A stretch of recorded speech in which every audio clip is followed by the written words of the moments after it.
lá, meu carnaval, pretas velhas a dançar.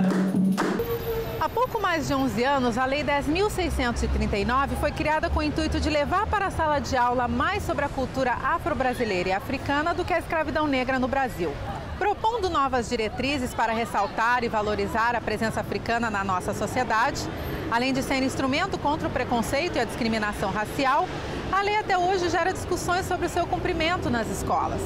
Hoje, o Nação vai mostrar iniciativas bem-sucedidas na capital gaúcha e região metropolitana e o que vem sendo feito no Rio Grande do Sul para que os objetivos da lei sejam alcançados. A água é pra se beber, canoa pra navegar, céu vermelho refletiu no brilho.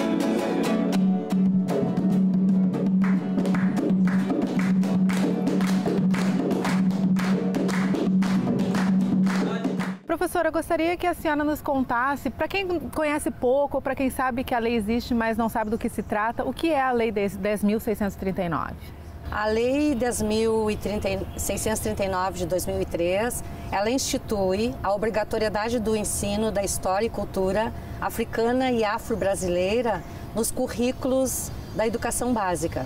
E abrange, inclusive, o ensino superior, porque ela está relacionada à formação de professores.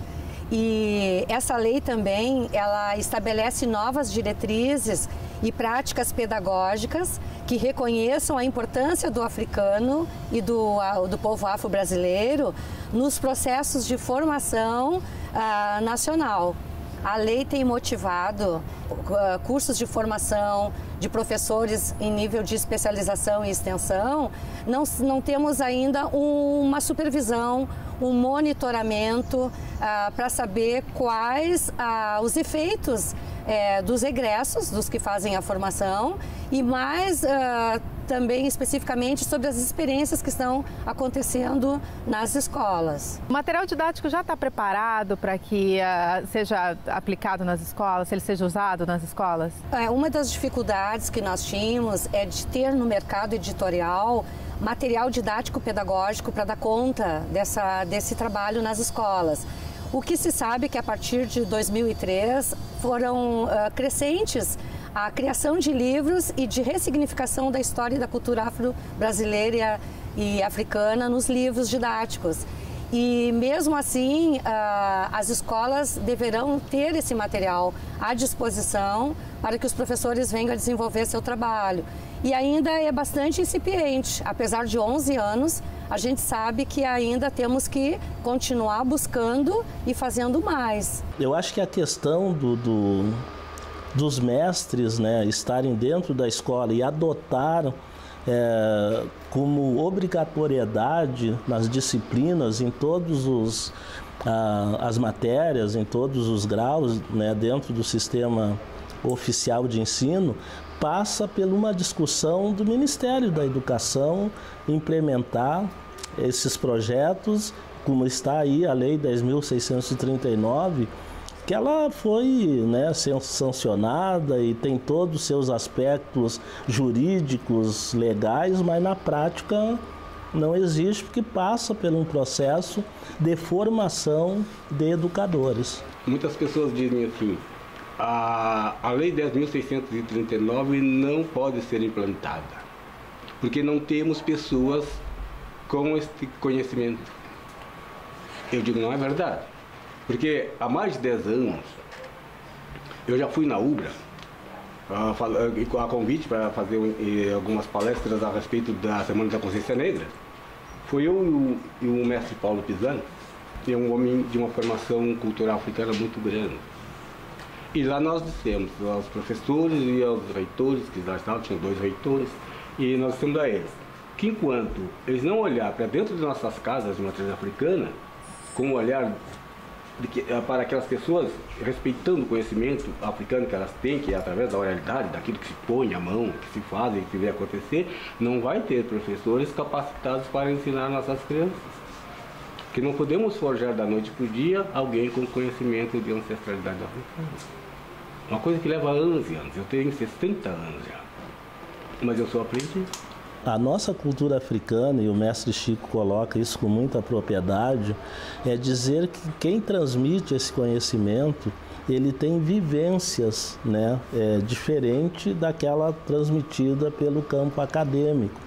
O que eu quero dizer com isso? O modelo, né, de ensino, ele é um modelo centralizado numa cultura europeia, né? Portanto, é repassado um conceito extremamente distorcido, né, para esse campo do ensino. Ser assim, ser mais Os grandes comerciantes de escravos, eles sempre tentaram roubar tudo dos negros, né? Roubavam as mulheres, roubavam o que eles tinham de conhecimento, e aí pegava esse conhecimento para eles, e algumas coisas eles não conseguiram roubar, né? Até hoje nós temos coisas guardadas que ninguém conseguiu roubar de nós. E uma das coisas que a gente tem é a nossa música. E uma música de terreiro, ela é muito essencial, digamos assim, tanto hoje para os quilombos, né? Na época das grandes fazendas que tinham aí milhares de negros, onde eles se reuniam, e a música era o que contagiava eles, o que dava força, o que dava fé para eles continuarem vivendo. Eu me lembro que a minha mãe, ela contava que a avó dela dizia que naquela época em que ela era escrava, os negros, as negras principalmente, que trabalhavam plantando milho, feijão e outras coisas, utilizavam o cabelo para colocar os grãos de feijão para levar para casa dos filhos, porque era proibido eles levarem. Eles tinham que plantar para o Senhor, mas eles não poderiam levar.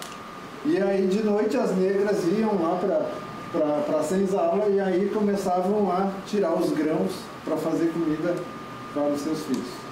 Como é que a família pode participar, né, cobrando nas escolas? Como é que pode ser feita a participação da família para que a lei seja cumprida? O que se sabe também é que educação de qualidade sem a participação dos pais, ela não é possível. É preciso que os pais se mobilizem, que os pais questionem mais a escola e que os pais façam valer o direito de cidadania, que é o de nos vermos identificados como pessoas que contribuíram para a construção da nossa nação e, ao mesmo tempo, trabalhar numa perspectiva de uma nova cosmovisão, que é a cosmovisão do africano, com as suas atitudes, com seus valores, com as suas maneiras de ser, de sentir, de participar na sociedade. A cultura, praticamente, né, do ponto de vista também da arte, da estética, aquilo que está relacionado a nós negros. O menino vadio, 2, ele quer vadiar, 2, ele brinca no mar, e na areia da praia. O menino vadio, 2, ele quer vadiar, ele brinca no mar, e na areia da praia.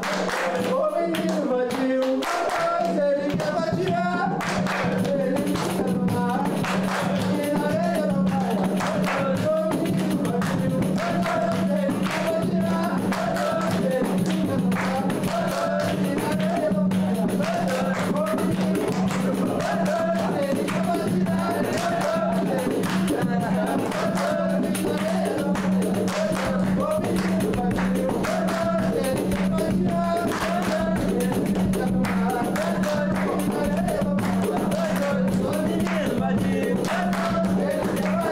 na areia da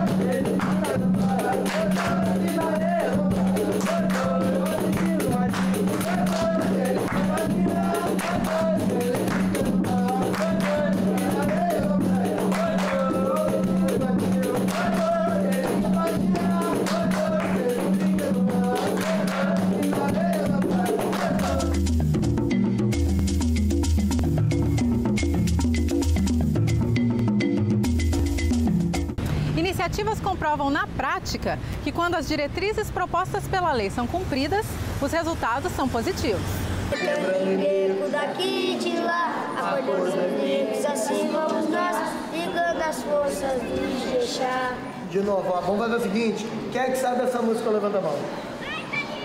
Tá, então quem sabe puxa o cantador, tá? Prepara agora. E nesse fogo... Quebrando negro daqui e de lá, acordando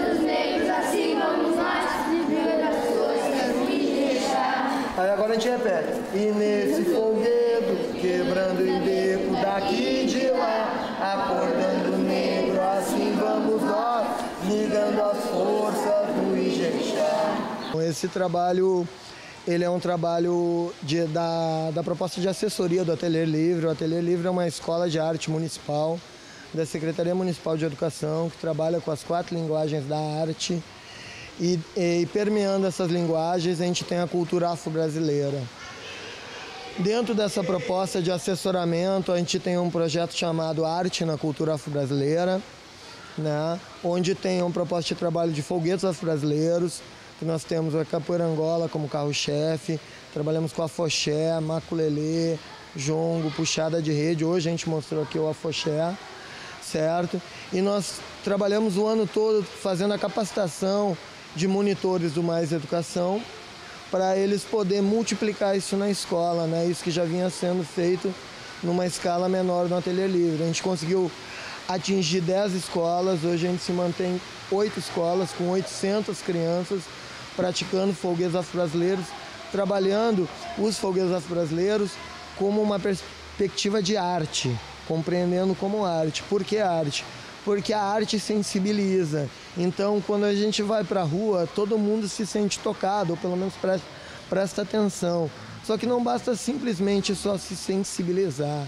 Nós temos que trabalhar com a sensibilização crítica. Portanto, as crianças são instruídas, há uma troca com elas, há um diálogo com elas, para elas compreender que todo esse trabalho faz parte da perspectiva de trabalho da Lei 10.679, que é sobre a aplicabilidade da história da África e cultura afro-brasileira nas escolas.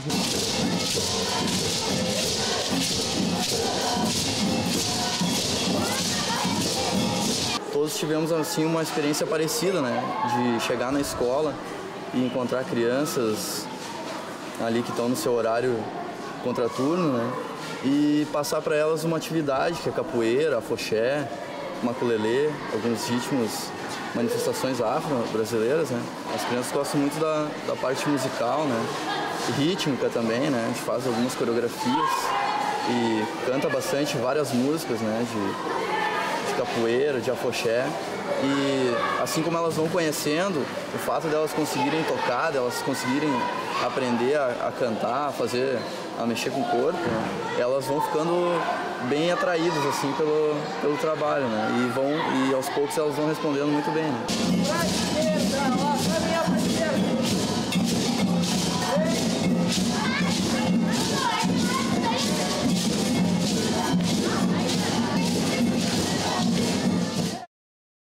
Aqui no Colégio Nossa Senhora de Fátima, na Bom Jesus, em Porto Alegre, a professora Gisela Silva trouxe a dança dos orixás para os alunos como parte da lei, como parte do ensinamento da África. É isso mesmo, professora? Sim.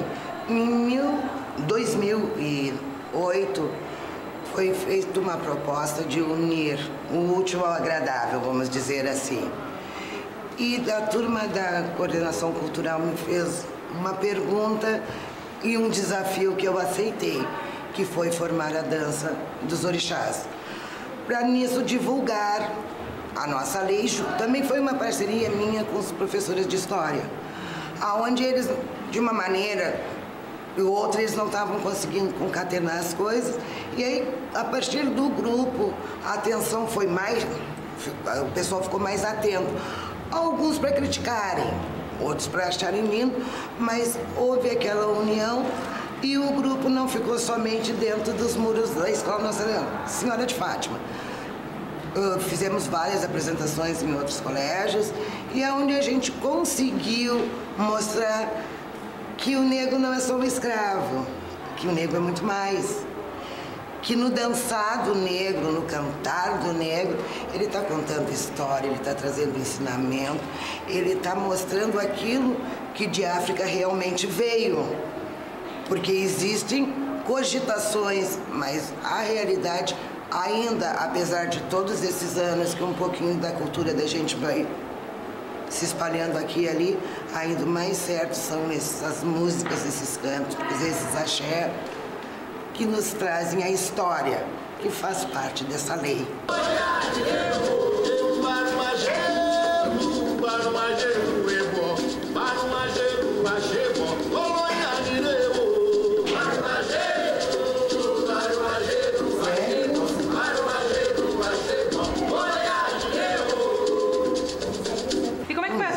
dos pais, das crianças aqui na Olha, comunidade? os pais tiveram mais aceitação do que os próprios alunos. Aquela coisinha da gozaçãozinha. Batuqueiras, vocês já vão batuqueiras, não sei o que, coisinhas assim. Mas os pais, a primeira apresentação, tinha pais que choravam quando viram as crianças se apresentando. Então, assim, a aceitação do adulto tem sido maior do que das próprias crianças. E tem alguém no grupo que não siga essa religião na vida, mas entenda que isso é uma parte da história, que isso é parte do conhecimento? Olha, no meu grupo aqui, a princípio, eu creio que só essa pequenininha aqui. Que é possível, né? Não, existe, mas os pais me dão uma maior força, me dão um maior apoio. Porque para as gurias entrar no grupo, tanto as da escola como as da comunidade, eu chamo e explico. Porque as outras religiões estão imperando, né? Então, para não ter aquilo, vai para lá para ensinar batuque pro meu filho. Não, não é essa a realidade.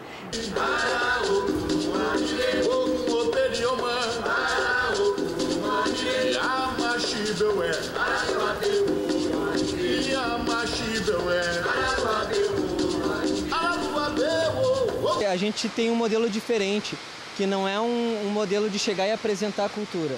As crianças, elas vivenciam a cultura, elas aproveitam e tocam o instrumento, elas têm contato com a cultura, elas vivenciam. É um modelo diferenciado que a gente tem da nossa cultura de, por exemplo, ir num teatro e simplesmente assistir. Aqui eles produzem e eles se sentem agentes culturais. E a gente tenta apresentar todo esse lado da cultura afro-brasileira que foi deixado de lado por muito tempo. Por exemplo, até às vezes entre os professores tem essa coisa de criminalizar o funk, né? A gente mostra para eles que tem uma batida que vem do terreiro, que foi salvaguardada pelos terreiros, que é uma cultura afro, sabe? Que é diferente do funk americano. Então eles vão se apropriando aos poucos disso e vão tornando essa a cultura deles. Né? Digamos, nadar contra a corrente da assimilação cultural. E a gente consegue, né? O que vocês viram hoje é uma amostra pequena do que a gente faz. A gente também trabalha com outros folguedos, maculelê, capoeira, que é o carro-chefe. A gente chega e fala que vai ter aula de capoeira, eles já querem pegar instrumento. E aí a gente vai apresentando outros aspectos da cultura, cinema, um pouco das línguas bantas e yorubanas, que entraram no português e a gente nem se dá conta, comidas, personagens que eles nem conhecem, às vezes a escola nem está preparada para apresentar, a gente entra nisso que às vezes a formação da escola deixou ou pecou, e a gente tenta suprir essa lacuna, né? De uma certa maneira é um trabalho gratificante até para nós, que a gente acaba pesquisando mais e botando de uma maneira legal para eles aprenderem brincando, né? Para não ser algo massivo, para ser um momento de lazer e também de aprendizado. Que dentro da proposta da lei, das diretrizes da implementação dessa lei, nós temos a educação étnico-racial, que toda criança, todo brasileiro deve ter orgulho do seu pertencimento étnico-racial. Então, na região de Novo Hamburgo, a gente vê muita gente falando que eu sou descendente tal, e eu acho isso maravilhoso. A gente está trabalhando com um valor de cosmovisão africana, que é a ancestralidade, que é das comunidades primitivas. Então a gente percebe isso nas comunidades primitivas europeias. Então a pessoa cita o seu antepassado através do seu sobrenome. E eu acho maravilhoso para os descendentes alemães, italianos, para os europeus. E eu também quero que os descendentes indígenas e dos afrodescendentes também tenham esse orgulho, né? Poder dizer, sim, eu sou um negro e ter orgulho disso. E a gente precisa aprender a lidar com a diversidade. Eu acho que o grande exercício não é tolerância, é respeito. A diversidade, tanto os negros com os brancos com os negros, sabendo que a gente trabalha dentro de uma ideia de política de reparação de danos. Não existe uma igualdade, tanto que teve que ter uma lei para ser aplicado esse ensino.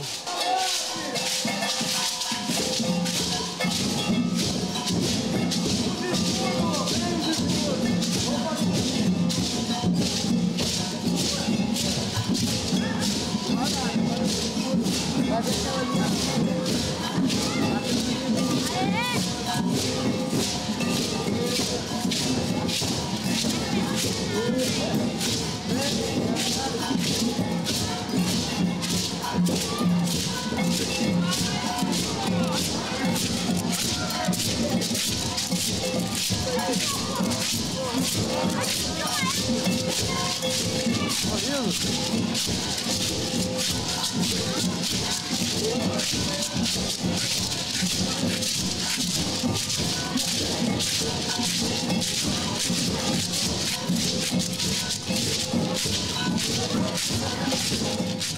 A senhora acredita que ações como o decreto, né, que está sendo colocado em prática agora, está começando a ser trabalhado, esse tipo de ações ajudam?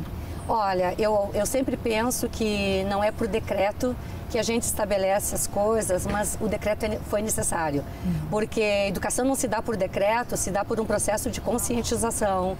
Mas quando a sociedade não tem essa consciência clara e a nossa sociedade é uma sociedade racista, por mais que se diga que haja uma democracia racial no Brasil, isso implica que o decreto forja a necessidade de estabelecermos uma discussão pautada nos interesses das quais os movimentos sociais negros têm reivindicado ao longo de muitos anos.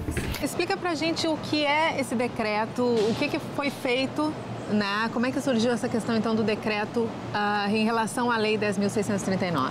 Bem, companheira Fernanda, o decreto 50.725 de 9 de outubro de 2010 é mais uma das conquistas do movimento social negro brasileiro e do Rio Grande do Sul, né, através do Fórum Permanente de Educação e Diversidade Étnico-Racial do Estado do Rio Grande do Sul, que numa audiência pública no dia 25 de abril de 2013, né, instigou a Comissão de Educação da Assembleia Legislativa e a PGE e também a Secretaria de Educação, no sentido que a gente criasse um grupo de trabalho para criarmos, né, o Plano Estadual de Diretrizes Curriculares para a implementação da Lei 10.639. A lei já está fazendo 11 anos, então a gente está sabendo que se teve a necessidade desse decreto é porque existem dificuldades para que a lei seja cumprida, né? Como é que vocês vão trabalhar daqui para frente? Bem, daqui para frente nós faremos, então, comissões temáticas com esses grupos, com essas secretarias e os grupos que forem convidados, e a partir do Plano Nacional nós vamos linkar, não é, aquilo que já tem aqui no Rio Grande do Sul e aquilo que está faltando. Qual é o problema maior que nós temos em relação à educação étnico-racial, a negros e indígenas? Qual é o problema maior? Então, o que a gente pode desmembrar do Plano Nacional? E qual é esse problema maior? O que vocês conseguiram identificar? Bem, são vários os problemas. Primeiro, a não implementação da lei. Não é? Então, isso é ponto pacífico que a lei. Existem muitas iniciativas, sim, mas são iniciativas. É uma questão de que não está institucionalizado ainda. Tipo, lá na escola tem uma professora que faz alguma atividade, mas porque ela gosta do tema. Não é uma questão que esteja incluída no plano pedagógico da escola. Não é uma outra queixa, não é realizar uma única atividade lá na semana do 20 de novembro. Não, é uma questão pedagógica que interpassa ou que ela perpassa por todas as instâncias da escola, não é? E também por todas as áreas de conhecimento. Não é? Porque os professores das áreas exatas normalmente dizem, bem, como é que eu vou trabalhar a questão indígena e a questão negra na matemática, na física? E é possível, né? E isso é possível. Então, é esta a ideia da gente, o plano, não é? Vai direcionar para uma diretriz, e a diretriz vai dizer, então, como é que eu vou trabalhar lá na sala de aula. Então, isso a gente o plano vai conter, essas comissões vão pensar, não é? Como é que se põe de forma bem explícita, bem simples, para que todas as pessoas possam entender, não é? Porque a gente sabe que, é lei e não vai ler, ou é muito complicado. Não, a gente vai tentar fazer uma linguagem em que todas as pessoas entendam, que seja difícil, não é? Tanto para uma pessoa mais especializada como para escola, lá na escola. À meia-noite, quando a luz está no ponto, preta velha canta junto e começa a recordar que apesar da emboscada, da corona, da batalha dos trombos, nosso povo vai cantar. Oxalá, meu pai, Jesus velho vai cantar. Oxalá, meu pai,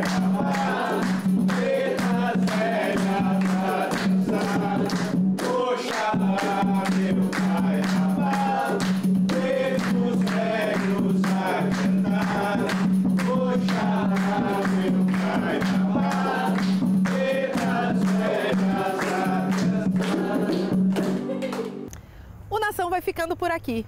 Visite a nossa página no Facebook e deixe suas opiniões, ideias e sugestões para o programa. Até a próxima semana!